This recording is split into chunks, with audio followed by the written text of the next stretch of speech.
Hello everybody, welcome back to another video. Today is another episode of your Oilers World Junior Watch, as today we got a great game between Canada and Switzerland, as Canada practically cakewalked as we won 10-0.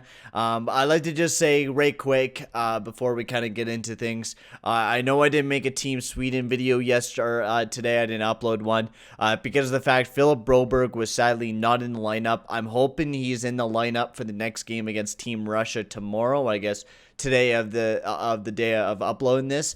Yeah, that's the reason why I didn't upload any Philip Broberg video on talking about him, because he was not playing against Austria. I'm hoping he's back against Team Russia. I don't want to see him injured for most of the tournament, and plus he had a great game one, so I'm really excited to see what he would do against Team Russia. But let's get into talking about Switzerland versus Canada, as well. Of course, we won 10-0. And to start everything off, the first period was really dominant, but we definitely were not able to get any goals past Noah Patinode, I think his name was. We had 14 shots in the first period against 3 of Switzerland. We only got 1 goal there from Tomasino. I mean, Tomasino's been fantastic for the Team Canada. They're playing for Nashville, a draft pick of Nashville. And Tomasino, I gotta say, he's been such a speedy young player for this World Juniors team. He's just bringing a whole new element for our depth, and I've really been liking the way that he's been playing, even though he hasn't been getting as much ice time as usual.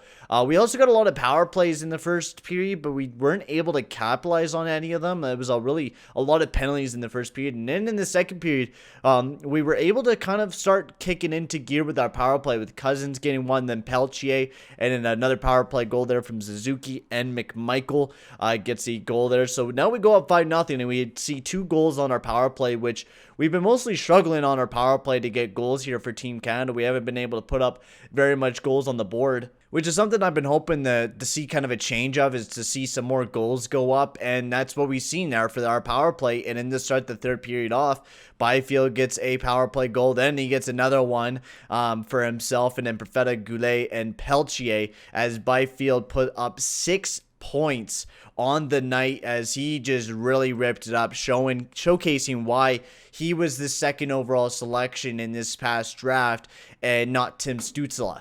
Stützle has been absolutely insane. He's been a German machine. I've been really loving the way that he's been playing. I watched the game last night, and he was just terrific. He really is. He is something else, and a really exciting player to watch, honestly.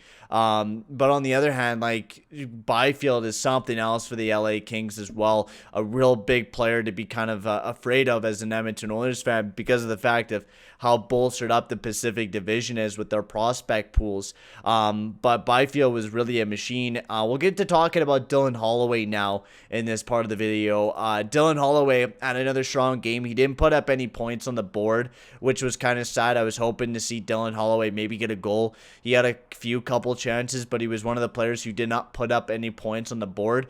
But he really made himself known. He was out there hitting. He had a big hit against Corral, I think his name is, and he really was a great player there for Team Canada, playing alongside of Cousins and McMichael, which is a great line between those guys. And Holloway, great guy on the PK. He really is. He's a great forechecking piece for Team Canada. He really is. And the way he kills off penalties is just terrific. His two-way game, the way he reads the defensive cues, he's a really smart. He's an extra D-man out there. He really is.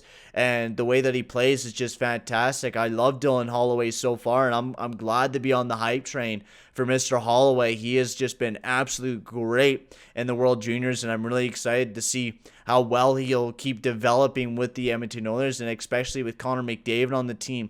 If you put that kid alongside of Connor McDavid, I feel like Dylan Holloway, he goes to the right spots. He just hasn't been able to get that lucky bounce that a lot of the other Canadian players have been able to get. So I'm hoping to see some more offense for Dylan Holloway in the next game, as Team Canada will be going up against Finland on New Year's Eve. So we got a lot of games coming up. Tomorrow we got today we got Team Sweden versus Russia, and then after that we got Canada versus Finland, and not just that, Sweden versus America. So lots and lots of hockey to come to the channel. I'm super excited about it, and as we're kind of trying to battle for a back-to-back World Junior Championship. So let's hope that happens. But I'm going to end the video here, guys. Make sure to like and subscribe, and I'll see you guys all in the next video. Adios, amigos.